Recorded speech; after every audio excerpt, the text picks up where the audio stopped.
Some might be surprised that the Nebraska Cattlemen Association, that Nebraska's farmers and ranchers would be engaged on immigration issues. However, our association and our members have always approached every issue from not whether it's a Republican or a Democrat, a conservative or a liberal issue, but how is it impacting our businesses? How is it impacting our way of life? And in terms of immigration law, and how we deal with it as small business employers, it is not working. And thus, we view immigration reform and changes to immigration law to be a pro-business stance, and that's why the Nebraska Cattlemen got engaged. Like the landscaping industry, Nebraska's beef operations need a stable, reliable workforce on both our feedlots and ranches. And we need this workforce 7 days a week, 365 days a year. I always like to borrow a saying from my father, just to drive this point home. The cows don't know it's Christmas. Now, he used that saying to get my sisters and I outside in the morning to do chores, but it directly explains and correlates to the labor needs in the beef industry and honestly all of agriculture. From our members' perspective, if you ate a meal today, you should care and be engaged in immigration issues, because there's a 100% chance that an immigrant laborer was part of growing, harvesting, processing, or preparing that meal for you.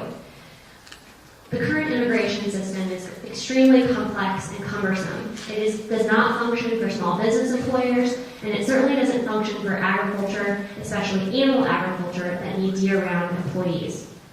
Nebraska farmers and ranchers are highly intelligent and skilled men and women, but we are not human resource experts or attorneys, and navigating the paperwork nightmare that is the current immigration law often turns our personal members into potential criminals without them even realizing it.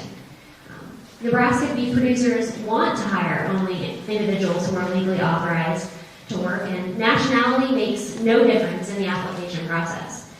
However, immigrants have begun making up more and more of our workforce because many know agriculture.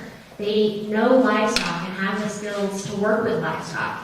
And one of the very most important, they want to live in rural communities. These are some of the most important qualifications we look for when hiring someone. And once we've hired someone, we invest a lot of time and training into them. Like Dan was saying, working in agriculture, working in landscaping, construction is not an unskilled labor. Trust me, I don't think I can do some of the work that my members and their employees do. It is a high-skilled labor force. And so when we invest that time in training, we want to keep them for the long term, not just for a couple of months or even just a couple of years. We want to keep them for a multitude of years. And this opportunity with many of our employees has given us in the beef industry an opportunity to know our employees and their families. They come to the feedlot Christmas party. Our kids go to school together. We serve on the same committees at church. They're part of the community. And we know that at the end of the day, immigrant laborers and their families are just like American citizen families. They want to make a good living and provide for their families.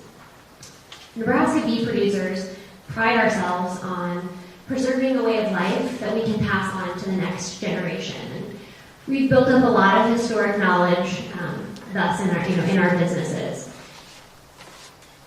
And so immigration issues in rural Nebraska, in all honesty, are not something new.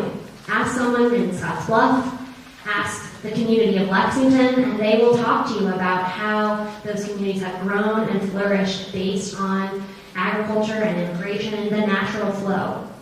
And so our members view immigration and the desire for immigration reform as just part of the natural progression of our state.